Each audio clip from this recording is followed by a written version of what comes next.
En esta ocasión exploraremos un tema más que interesante, el éxtasis social, un fenómeno que suele pasar desapercibido, especialmente en esta generación digitalizada. Profundizaré en lo que significa este concepto y cómo ha ido transformándose con el paso del tiempo, pues cada generación se adapta a su propio statu quo. Disculpen si no he subido videos con frecuencia, pero ya estoy trabajando en nuevas ideas. Además, haré algunos cambios en el enfoque del canal. Hablaremos de temas más profundos y filosóficos, abordando el pensamiento colectivo y otros aspectos de la condición humana. Cada cierto tiempo también tocaré el tema del estoicismo y cómo aplicarlo en nuestras vidas. Vivimos en una época donde el éxtasis ha cambiado de rostro. Ya no se manifiesta como una experiencia mística, espiritual o íntima. Hoy, el éxtasis se digitaliza, se sube, se comparte y se monetiza. Es social, y eso provoca adictivo. El filósofo surcoreano Byung Chul Han, en su obra La sociedad de la transparencia, denuncia que vivimos bajo un régimen de exposición constante. Ya no se nos exige obediencia desde la autoridad, sino desde la visibilidad. Participamos voluntariamente en nuestra vigilancia y en nuestra conversión en espectáculo. La mirada del otro se ha convertido en el nuevo juez de valor, y en su ausencia, muchos sienten que dejan de existir. Y con esto nos propone una crítica feroz y lúcida al modelo cultural contemporáneo, donde lo visible ha usurpado el lugar de lo verdadero, y la positividad ha desplazado todo rasgo de negatividad, misterio o resistencia. En este régimen, la transparencia aparentemente deseable como virtud democrática se convierte en un nuevo mecanismo de control. A primera vista, la transparencia parece ser el ideal de una sociedad honesta, abierta, sin secretos. Pero Han desmonta esa ilusión y revela su reverso oscuro.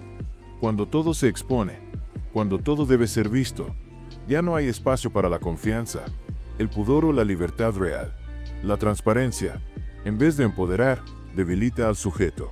Porque ya no se vive, se rinde cuentas. Se actúa como un producto que debe rendir, brillar, mostrarse, sin fisuras ni contradicciones. En su análisis, Han conecta este fenómeno con el paso de una sociedad disciplinaria a una sociedad del rendimiento. Si antes el poder se ejercía desde la prohibición, no debes, ahora se ejerce desde la autoexigencia, debes poder. Ya no hay un vigilante externo al estilo de Foucault, sino una autoexploración interna que nos convierte en víctimas y verdugos de nosotros mismos. Subimos contenido, mostramos nuestras rutinas, confesamos nuestras emociones, incluso nuestras heridas, pero no por un ejercicio de libertad, sino por una compulsión a la visibilidad. En este sentido, la sociedad de la transparencia está íntimamente ligada al fenómeno que planteamos en este video, el éxtasis social. Ambos conceptos convergen en una lógica común: la hiperexposición como valor supremo, la autoexhibición como forma de existir. Ya no somos simplemente, sino que somos en la medida en que somos vistos. El yo se convierte en un escaparate, y lo que no se muestra, parece que no existe. Han señala que el exceso de positividad de likes, sonrisas, motivaciones, rendimientos aplasta la negatividad que permite pensar, criticar, descansar o simplemente ser. En esta sociedad, la opacidad es vista con sospecha. El silencio, el misterio, el retraimiento son casi actos subversivos. Nadie quiere ser invisible, pero esa misma aversión a la invisibilidad nos convierte en esclavos del algoritmo. Lo más inquietante es que todo esto ocurre sin coacción explícita. Como dice Han, el poder de la transparencia es inteligente porque se disfraza de libertad. Nos creemos más libres que nunca, cuando en realidad estamos atrapados en una jaula de cristal. Transparente, sí, pero cárcel al fin. Este libro dialoga con otros autores fundamentales como lo es Debord, Baudrillard, Bauman. Luego profundizaremos en sus ideas. Todos ellos denuncian la pérdida de autenticidad, la conversión del mundo en espectáculo, la liquidez de los vínculos. Pero Han pone el dedo en una herida más reciente: la imposibilidad de descansar de uno mismo. Vivimos bajo el mandato de ser todo el tiempo. Producir, comunicar, demostrar.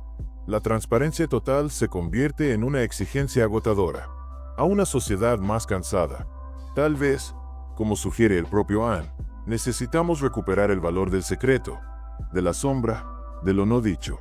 Tal vez lo más humano no sea mostrarse, sino poder esconderse sin culpa, porque solo cuando algo se sustrae del ojo público puede conservar su profundidad. En la lógica del capitalismo tardío, ya no basta con consumir, ahora debemos ser consumidos. Nuestra imagen, nuestras palabras, nuestras emociones se convierten en mercancía. Como advierte Guy Debord en La sociedad del espectáculo, toda experiencia directa ha sido desplazada por su representación.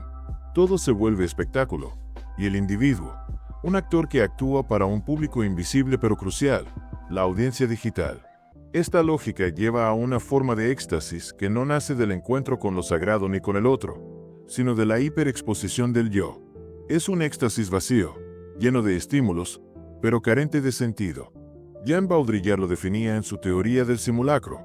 Lo real ha sido reemplazado por representaciones que no remiten a ninguna realidad, sino solo a otras representaciones. Vivimos, en muchos casos, dentro de filtros que maquillan la vida hasta convertirla en una versión irreal e irrespirable de sí misma. El cuerpo, en esta dinámica, deja de ser vivido desde la experiencia interna y se transforma en una interfaz visual. Se convierte en marca, en símbolo, en superficie de deseo para otros.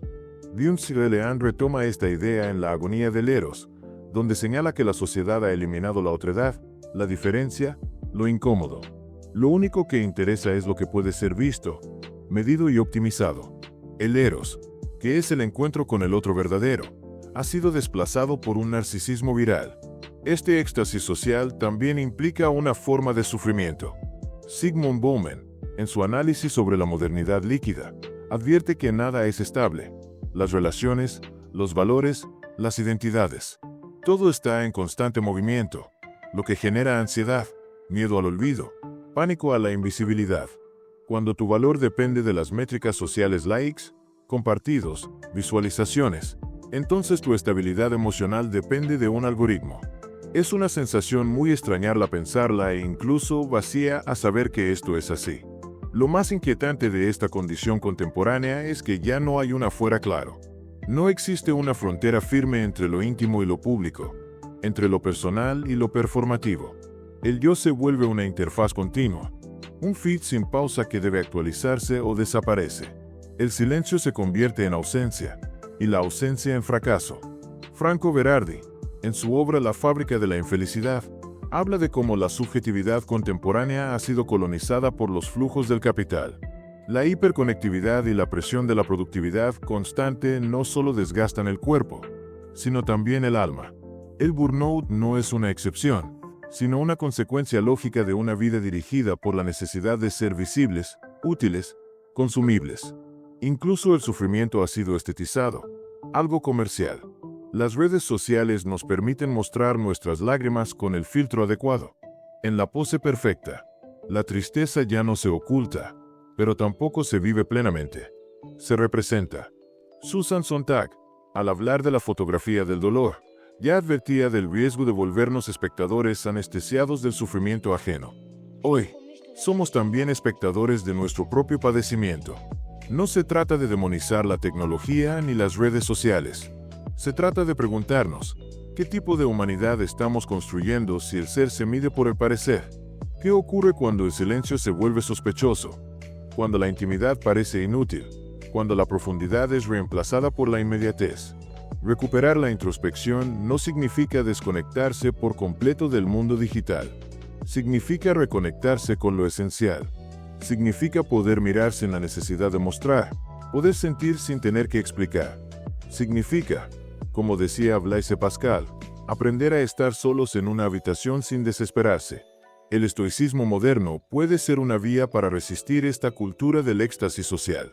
Su enseñanza principal, centrarse en lo que podemos controlar, nos recuerda que no necesitamos la validación externa para vivir con plenitud, que la virtud no depende de la aprobación pública, sino de la coherencia interna. Marco Aurelio escribió: la felicidad de tu vida depende de la calidad de tus pensamientos, aunque sé que no es tan sencillo como se plantea, pero vale, inténtalo. Para ser más resilientes en todo caso, una sociedad más extasiada y más compleja.